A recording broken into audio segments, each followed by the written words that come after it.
Hello दोस्तों, कैसे हो आप सभी। स्वागत है आपका अपने यूट्यूब चैनल पर। तो जैसा कि आपको पता होगा कि नवीन सर अभी नायक सीरीज़ में हिस्ट्री करवा रहे हैं, तो उसका हम रिविजन कर रहे हैं।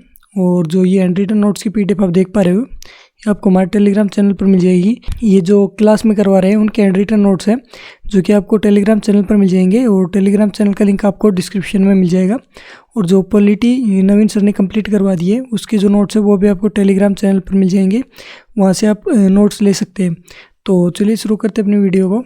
तो इसमें आज उन्होंने करवाया था मोहम्मद गोरी के बारे में।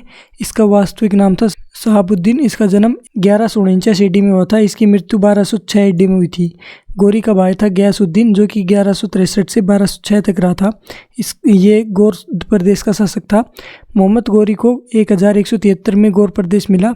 भारत पर पहला आक्रमण इसने 1175 ईडी में मुल्तान पर किया था और एक करामात जाति के खिलाफ किया था, और ये इसका युद्ध सफल रहा था।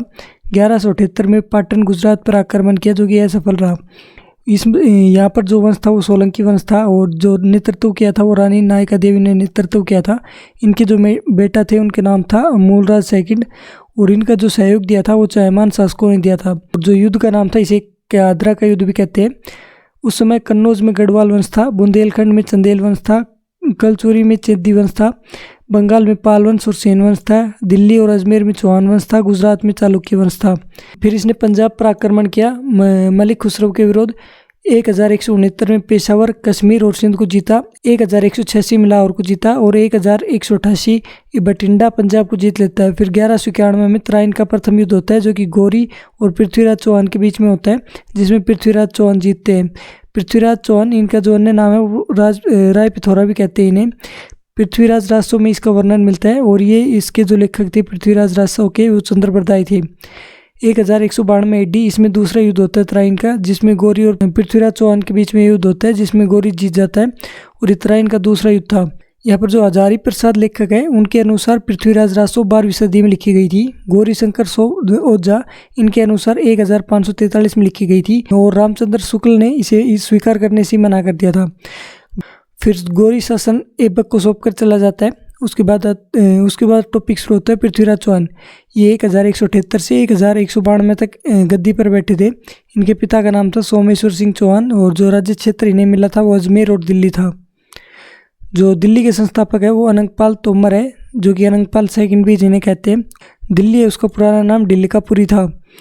1194 में चंदावर का युद्ध होता है गोरी और जयचंद के बीच में। जो गोरी था वो ये युद्ध जीत जाता है। जयचंद ये गढ़वाल वंश से संबंधित था। चंदावर ये कन्नौज यूपी में है, और ये यमुना नदी के किनारे है।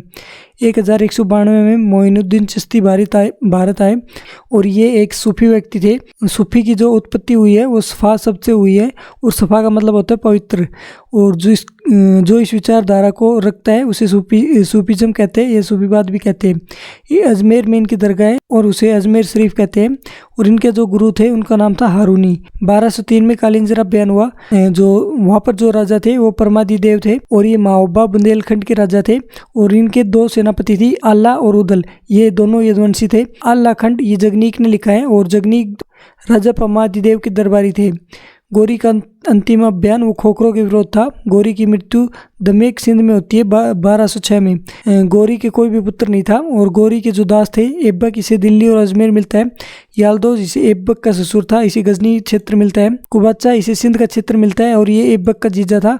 बख्तियार खिलजी इसे बंगाल और बिहार मिलता है। बख्तियार खिलजी इसने नालंदा और दंतपुरी विक्रमशिला को नष्ट कर दिया था। तो ये आज का लेक्चर था, जो कि मैंने आपको कंप्लीट रिवाइज करवा दिया। वीडियो कैसी लगी कमेंट बॉक्स में जरूर बताइए, और ये पीडीएफ आपको हमारे टेलीग्राम चैनल पर मिल जाएगी। टेलीग्राम चैनल का लिंक आपको डिस्क्रिप्शन में मिल जाएगा। तो इस वीडियो में इतना ही, मिलते हैं आपसे अगली वीडियो में। तब तक के लिए धन्यवाद।